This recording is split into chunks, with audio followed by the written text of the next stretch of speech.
Hey everybody, welcome back. In what I thought was an unusual move, LG contacted me and asked me to review their new smartphone, the LG G4. And at first I thought, well, this is kind of a weird request because I'm not a gadget review guy. I'm a filmmaker review guy, or at least a filmmaking gadget review guy. But the more I thought about it, the more I thought it was a good idea because, as you know, smartphones have a lot of filmmaker stuff built right into them. There's a front-facing and rear-facing video camera, front-facing and rear-facing still camera, and audio recording capabilities.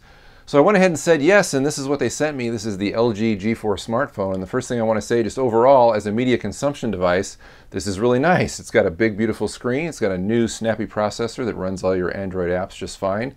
It's comfortable in your hand. It's lightweight, and it's a nice little phone. And before I get into the nitty-gritty of the actual filmmaking stuff, however, let's take a closer look at this and see what it looks like. So here's your LG G4 smartphone on the outside. Here's your large screen. Don't let my big hands fool you. This is actually a somewhat large device. It's approximately 6 inches by 3 inches. But on the front here, you've got your front-facing camera. I'm not sure which one of these it is, actually. One of them is a front-facing camera. One of them is your infrared port for judging focus, I'm guessing. So it can send out an infrared signal and see how far away the subject is to focus. On the back you have your rear-facing camera. You also have your volume rocker right here and your power button right here, which is an unusual place for these things. I've seen them mostly, they seem to be on the sides of other phones, but here this is on the back. Interesting choice. Here's your camera, here's your LED light, here's your infrared sensor, which again can be used, I'm sure, for judging distance. Here's your external speaker right there. On the sides, really the only thing you have of note is on the bottom here. This is your headphone microphone jack, and then your USB charging port right there.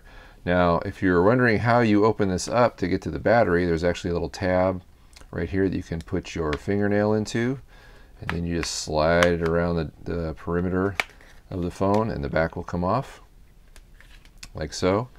This is how you access the battery, which has a little tab right here. You can just pull the battery like so, and it comes out. This is actually really important because of the shortened battery life when you're shooting video. You might have to get another one of these, so it's good that it allows you to do this so you don't have to actually stop and recharge the whole thing. Other items of note here are the SIM card port and then the micro SD card slot right here, which you can actually expand your memory. It already has a lot, but you can put more right there or have everything sent to the card right there. And if you want to get information off the card, obviously you don't want to have to pull the battery and pull the back of the phone off to get that information, so you can just transfer it through the USB port right there when it's plugged into a computer. So that, in a nutshell, is your basic layout of your LG G4 smartphone. The first thing I tested was the phone's still camera mode, and not only does it produce decent pictures, but the software included also gives you full manual control over your camera. Not only do you have your typical stuff like exposure control and exposure lock, we also have control over ISO, shutter speed, manual focus. You can actually change focus on the fly. I thought that was really awesome. As well as full control over your white balance. You can change the color temperature, and you can see what the color temperature is represented by the Kelvin scale right on the screen. Here's some sample photos that I took.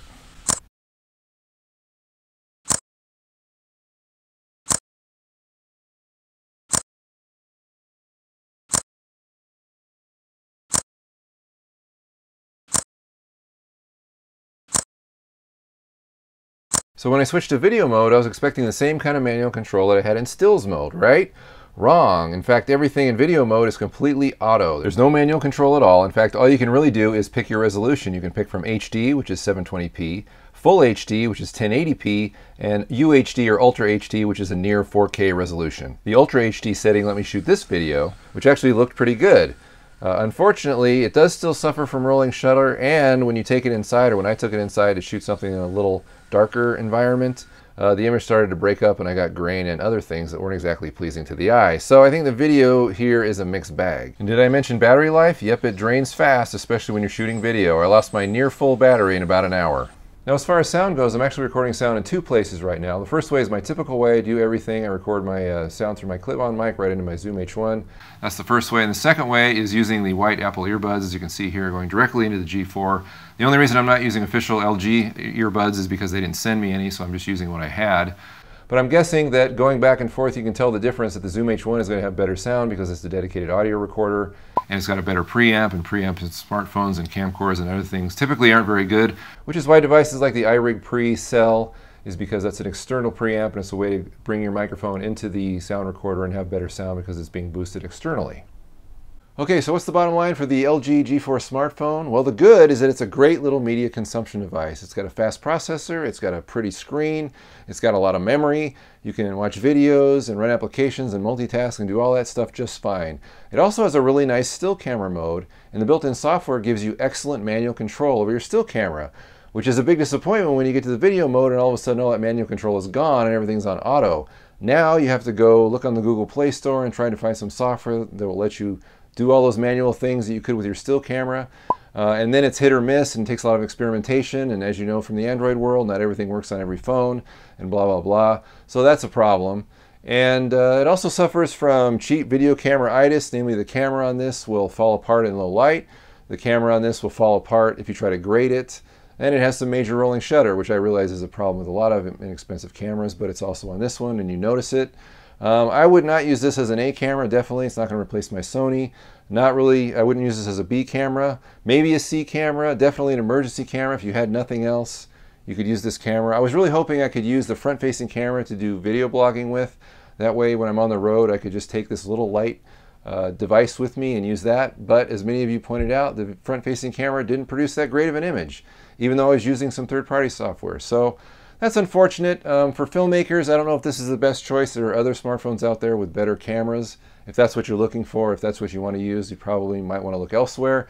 But if you want to take some nice stills, this could be a good choice. Or if you want to just watch videos or use your kind of basic smartphone capabilities, it's a good choice. So it's up to you, but that's my review of the LG G4 smartphone. If you like other reviews like this, please come to thefrugalfilmmaker.com for more. And as always, thanks for watching.